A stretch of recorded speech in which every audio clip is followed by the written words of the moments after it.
Friends जदि आपण कहा से गुप्त प्रेम प्रणय संपर्क में लिप्त रही चाहती कि से आपंकर शଯ୍या पर्यंत चली आसू तेबे आज क्षुद्र भिडियो प्रदत्त उपाय को अनुसरण करंतु एवं किभली फलाफल लक्ष्य करते मते कमेंट बॉक्स रे लिखंतु। एक एभली शक्तिशाली मंत्रोक्त तोटका क्रिया जहाँ माध्यम कि आपण जेकोसी व्यक्ति को चाहतु से आपंकर समस्त अभीष्ट को यथाशीघ्र पूर्ण करिवो। अस्मिन काले एही प्रयोग विफल होई नाही जदि आपण माने एही भिडियो को सठिक भाव में बुझिकरी सठिक भाव में प्रयोग करेंगे तेबे यह चमत्कार शक्तिशाली बहु परीक्षित उपाय को आपण मान आगे उपस्थापन करने पूर्व क्षुद्र निवेदन जदि आप आज प्रथम बार करके चैनल पाद देती कंटेंट आपको रुचि रोचे तेरे चैनल कड़े थिबा लाल कलर सब्सक्राइब बटन क्लिक करी बेल आइकन क्लिक कर ऑल नोटिफिकेशन पर क्लिक करी चैनल टी को सब्सक्राइब कर जेबल कि आम जिते आपण सेवारे यही तंत्र मंत्र वीडियो अपलोड करूँ तार सर्वप्रथम नोटिफिकेशन आपण पाखे पहुंचो से सबको आपण सर्वादूर देखिकी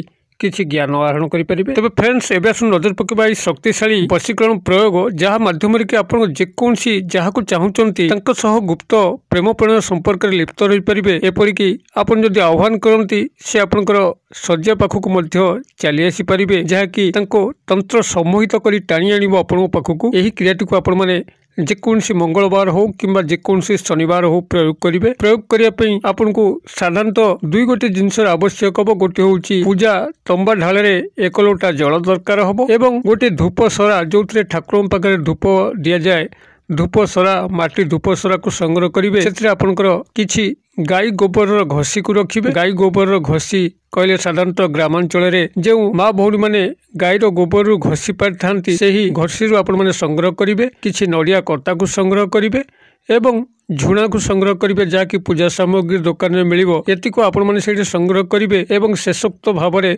आपण किछि गुड़ को मध्य संग्रह करथिबे जहाँकि शेषोक्त भाव में आपण ये आहुति प्रदान करेंगे। एतिक आपण मैंने संग्रह कर सारा पर जेकोसी शनिवार हो मंगलवार हो आपण पूर्व दिगा मुख होकर स्नान शौच शुद्धपूत होकर गोटे एकांत स्थान में बसबे जोटि कि आपन कई डिस्टर्ब करेंगे ना। यहाँ सबुठ गुरुत्वपूर्ण जिनस जे आपण जो समय क्रिएटिव करेंगे जेभली आपण अविचलित रहिबे सेति प्रति आपण सतर्क थिबे केही आपण को पछरु डाकिदबा मोबाइल रे कॉल आसीबा एपरि कोनसी विघ्न आसिला भली कार्यक्रम को आपण माने यथा संभव परित्याग करथिबे। एकांत स्थान देखिकरी आपण पूर्व दिग मुख होइकरी स्नान शौच शुद्धपूत काय मन वाक्य रे एक आसन पकईकरी बसबे पाखे आपंकर यही तंबा लोटारे जल पूर्ण हो एवं यही धूप सरारे आपण किछि घसी को प्रथमे खंड खंड करिकरी भांगिकी रखिबे तापरे आपण यही नड़िया कता को चिरिकी ता दे रखिबे एवं ताको अग्नि संयोग करिवे से झुणा को आपण मन चूरिकी पकेबे जहाँद्वारा गोटे झुणा धुआं से सृष्टि हम एवं ये जो क्षुद्र मंत्र कहूँ ये क्षुद्र मंत्र को आपण मैंने से मात्र 5 थर उच्चारित करार अच्छे तेज 5 थर उच्चारित करने पूर्व आपण बाम हाथ में प्रथम से तंबा लोटाटी को धरिबे जो जल पूर्ण होकर दक्षिण हस्त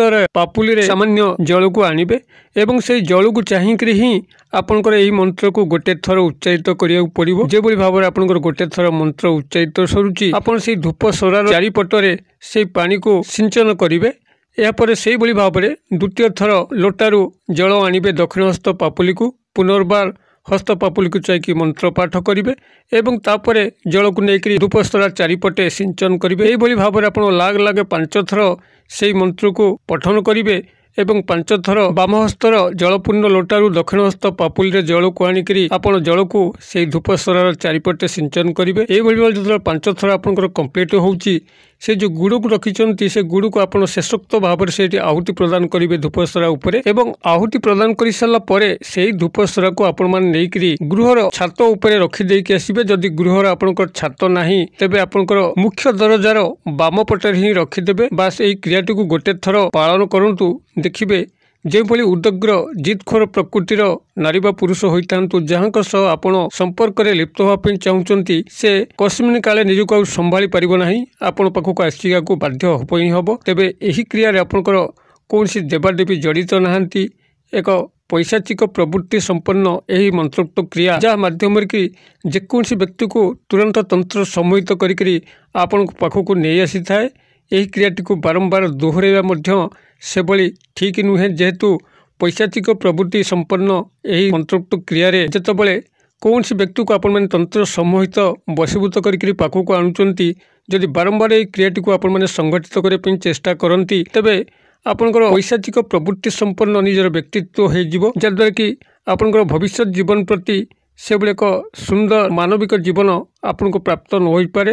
ନିହାତି ଯଦି ଆବଶ୍ୟକ ପଡ଼ିବ କୌଣସି ବ୍ୟକ୍ତି ନାରୀ ପୁରୁଷଙ୍କୁ ଆପଣଙ୍କର ପାଖକୁ ଆଣିକି ତାଙ୍କର ସାନ୍ନିଧ୍ୟ ଲାଭ କରିବାକୁ ମାତ୍ର ଗୋଟେ ଥର କିମ୍ବା 2 ଥର ଯଥେଷ୍ଟ। ଅଧିକ ଏହାକୁ ଲୋଭାନ୍ୱିତ ହୋଇକରି କଲେ ପୈଶାଚିକ ପ୍ରବୃତ୍ତି ସମ୍ପନ୍ନ ଆପଣ ହୋଇଯିବେ, ଯାଦ୍ୱାରା କି ସାମାଜିକ ସ୍ରୋତରୁ ଟିକେ ବାହାର ହେଲା ଭଳି ଆପଣଙ୍କୁ ଅନୁଭୂତ ହେବ। ତେବେ ଏହି ପୈଶାଚିକ ପ୍ରବୃତ୍ତି ସମ୍ପନ୍ନ ମନ୍ତ୍ରର ଯେଉଁ ପ୍ରଭାବ ଶରୀର ଉପରେ ପଡ଼େ ତାକୁ କାଟିବା ପାଇଁ ମଧ୍ୟ ଏକ ଦିବ୍ୟ ମନ୍ତ୍ର ଅଛି, ଯାହାକି ଭବିଷ୍ୟତ କ୍ରମରେ ମୁଁ ଆପଣଙ୍କୁ এই ଚ୍ୟାନେଲ ମାଧ୍ୟମରେ ଭିଡ଼ିଓ ମାଧ୍ୟମରେ ସେୟାର କରିବି। ସେଥିପାଇଁ ଆପଣ ଚ୍ୟାନେଲକୁ ସବସ୍କ୍ରାଇବ କରିକି ବେଲ୍ ବଟନ୍ ଦବାଇକି ରଖିଥାନ୍ତୁ, ଯାଦ୍ୱାରା କି ଏ ସମସ୍ତ ମନ୍ତ୍ର ତତ୍ତ୍ୱକୁ ଆପଣମାନେ ଜାଣିଲା ପରେ କେଉଁ ମନ୍ତ୍ର ତତ୍ତ୍ୱର କିଭଳି ପ୍ରଭାବ ଶରୀର ଉପରେ ପଡ଼େ ଏବଂ ତାକୁ ଖଣ୍ଡନ କରିବା ପାଇଁ ଆଉ କେଉଁ କେଉଁ ଦିବ୍ୟ ମନ୍ତ୍ର ଅଛି ସେ ସବୁର ସନ୍ଧାନ ଆପଣମାନେ ପାଇକରି ନିଜ ଜୀବନକୁ ସ୍ୱୟଂ ସମ୍ପୂର୍ଣ୍ଣ କରିପାରିବେ। ତେବେ ଯେଉଁ ମନ୍ତ୍ରଟିକୁ ଆପଣମାନେ ସେଇଠି 5 ଥର ଆବୃତ୍ତି କରିବେ, ସେହି ସମ୍ପୃକ୍ତ ପୁରୁଷ ବା ନାରୀଙ୍କୁ ପାଖକୁ ଆମନ୍ତ୍ରଣ କରିବା ପାଇଁ ମନ୍ତ୍ରଟିକୁ ଏଇଠି ମୁଁ ଆପଣମାନଙ୍କର ସ୍ମରଣାର୍ଥେ ସେୟାର କରୁଛି। ଯଦି ସମ୍ଭବ ହୁଏ ତାର ସ୍କ୍ରିନଶଟଟିକୁ ମଧ୍ୟ ଭିଡ଼ିଓରେ ସେୟାର କରିଦେବି, ଯାଦ୍ୱାରା କି ଆପଣଙ୍କୁ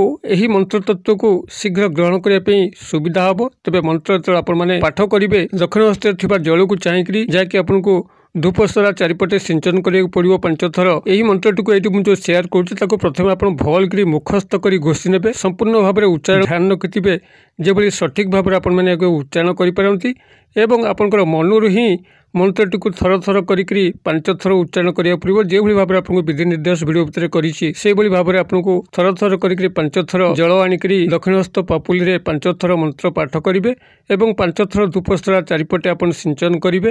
ସମ୍ପୂର୍ଣ୍ଣ ଭାବରେ ଯଦି ଉଚ୍ଚାରଣଗତକୁ ଧ୍ୟାନ ଆପଣ ଦିଅନ୍ତି, କୌଣସି ଭୁଲ ବା ଆପଣ ଅପଭ୍ରଂଶ ନ କରିକି ମନ୍ତ୍ରଟିକୁ ପଢ଼ନ୍ତି, ତେବେ ନିଶ୍ଚିତ ଭାବରେ ଧ୍ରୁବ ସତ୍ୟ କୌଣସି ନା କୌଣସି ଯାହାକୁ ଆପଣ ଚାହୁଁଛନ୍ତି ଏହି ପୈଶାଚିକ ଶକ୍ତି ସମ୍ପନ୍ନ ମନ୍ତ୍ରଟିରେ ସେହି ବ୍ୟକ୍ତି ନାରୀ ବା ପୁରୁଷ ଆପଣଙ୍କ ପାଖକୁ ତନ୍ତ୍ର ସମ୍ମୋହିତ ହୋଇ ଟାଣି ହୋଇ ଆସିବ ଏବଂ ଆପଣଙ୍କ ଅଭିଷ୍ଟଟି ପରିପୂର୍ଣ୍ଣ ହୋଇପାରିବ। ତେବେ ଏହି ମନ୍ତ୍ରଟିକୁ ଏଇଠି ମୁଁ ଆପଣମାନଙ୍କର କଲ୍ୟାଣାର୍ଥେ ସେୟାର କରୁଛି। କାଗଜ କଲମରେ ଟିପି ନିଅନ୍ତୁ। ମନ୍ତ୍ରଟି ଆପଣଙ୍କର ଏଇଭଳି ରହିବ। ଓଂ କ୍ରଂ ଚଲାୟମାନ ଅମୁକ ହଂ ହଂ ଫଟ୍। ମୁଁ ଆଉଥରେ ମନ୍ତ୍ରଟିକୁ ପଢ଼ି ଦେଉଛି। ଓଂ କ୍ରଂ ଚଲାୟମାନ ଅମୁକ ହଂ ହଂ ଫଟ୍। ଆପଣ ଅମୁକ ସ୍ଥାନରେ ସମ୍ପୃକ୍ତ ନାରୀ ବା ପୁରୁଷଙ୍କର ନାମକୁ ନେବେ ଏବଂ ମନ୍ତ୍ରଟିକୁ ସ୍ୱୟଂ ସମ୍ପୂର୍ଣ୍ଣ କରିବେ। ମୁଁ ଆଶା କରେ ଦର୍ଶକ ବନ୍ଧୁ ଭିଡ଼ିଓଟି ନିଶ୍ଚିତ ଭାବରେ ଆପଣଙ୍କର ବୋଧଗମ୍ୟ ହୋଇଥିବ, ଭଲ ମଧ୍ୟ ଲାଗୁଥିବ। ଯଦି ଏଇଭଳି ଭିଡ଼ିଓ ଆପଣ ବାରମ୍ବାର ଚାହାନ୍ତି ତେବେ ଏହି ଭିଡ଼ିଓକୁ ଗୋଟେ ଲାଇକ୍ କରିଦିଅନ୍ତୁ, ଯାହାଦ୍ୱାରା ଆମର ମନୋବଳ ଦୃଢ଼ ହେବ ଏବଂ ଏଇଭଳି ବହୁ ଗୁରୁତ୍ୱପୂର୍ଣ୍ଣ ତଥ୍ୟ ସମ୍ବଳିତ ପରୀକ୍ଷିତ ଭିଡ଼ିଓ ଗୁଡ଼ିକ ଆପଣମାନଙ୍କ ସେବାରେ ଅପଲୋଡ଼ କରିବୁ